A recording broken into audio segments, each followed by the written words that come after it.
Olá pessoal, eu sou Roberto Carlos, esse é o canal Cinesemia. Nós vamos falar sobre espaço e tempo no filósofo alemão Immanuel Kant.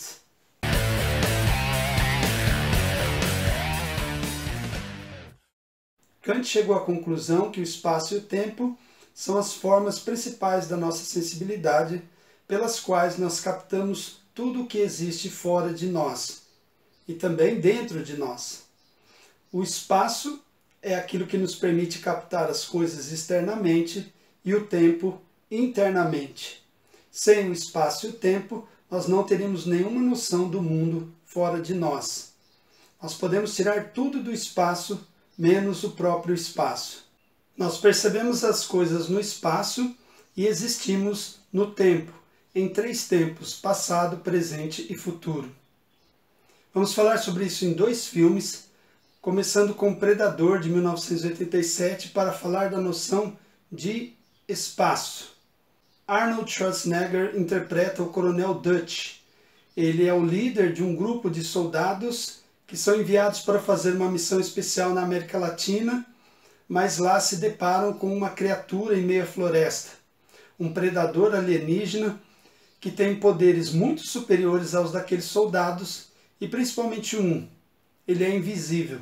Então ele não pode ser apreendido no espaço, ele não pode ser observado, ele não se apresenta como fenômeno. Logo, por mais que as armas daqueles soldados sejam poderosas, eles não podem atingi-lo. A criatura é invisível aos olhos humanos, mas ela, por sua vez, consegue ver os seres humanos por um projetor, por um sensor infravermelho. Então nós estamos em plena desvantagem. Acontece que no desenrolar do filme, o aparelho que permite a criatura ficar invisível acaba quebrando e ela se torna visível.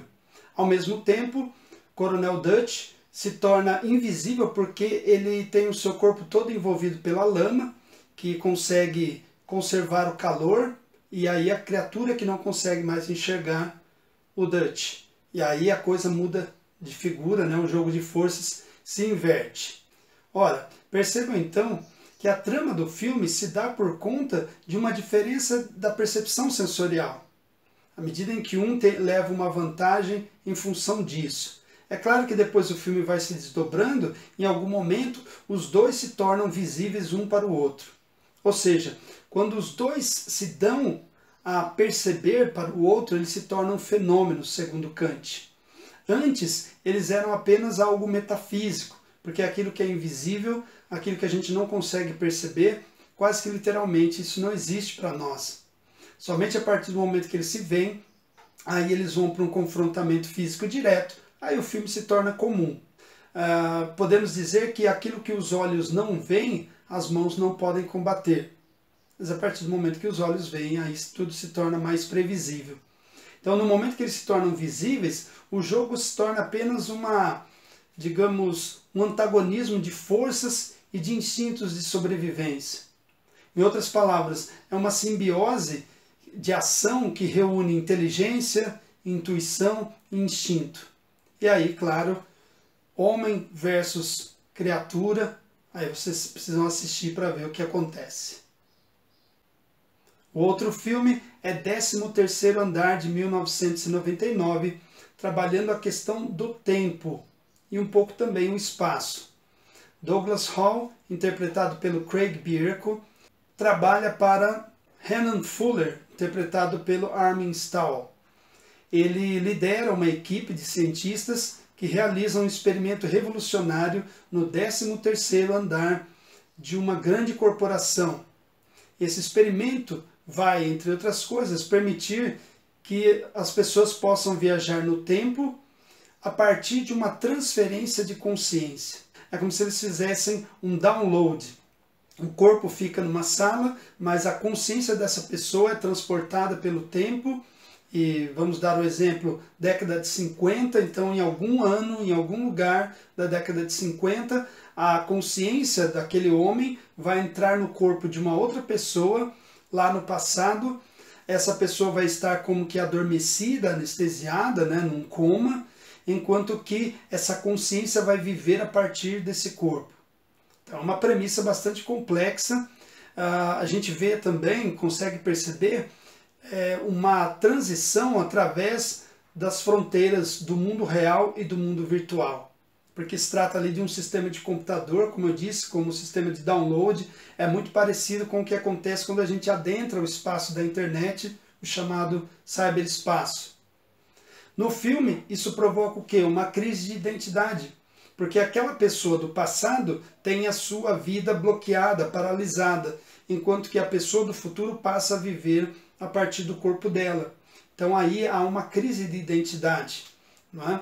Porque tomando aqui identidade como conjunto daquelas memórias, daquelas percepções que nós mantemos consciente e está presente a nós.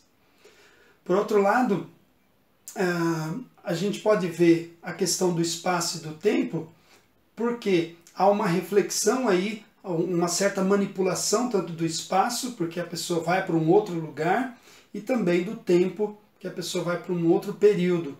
É uma reflexão cinematográfica sobre os conceitos transcendentais do Kant, do espaço e de tempo. Isso causa, claro, é preciso dizer, sérios perigos existenciais, né, porque coloca em xeque muita coisa. Imagina se a pessoa lá no passado morre. O que acontece com essa consciência? Ela se esvai com o corpo que morreu? Enfim, coloca aí algumas questões para pensar, que nem o filme chega a esse ponto. De qualquer forma, isso fere alguns códigos de ética, porque atenta contra a noção de subjetividade, de confidencialidade e principalmente de privacidade. Então, é um filme complexo, bastante coisa para pensar. Espaço e Tempo em Kant, em 2 filmes, O Predador, de 1987, e 13º Andar, de 1999, para refletir sobre essas duas instâncias nas quais nós existimos e pelas quais nós somos capazes de pensar.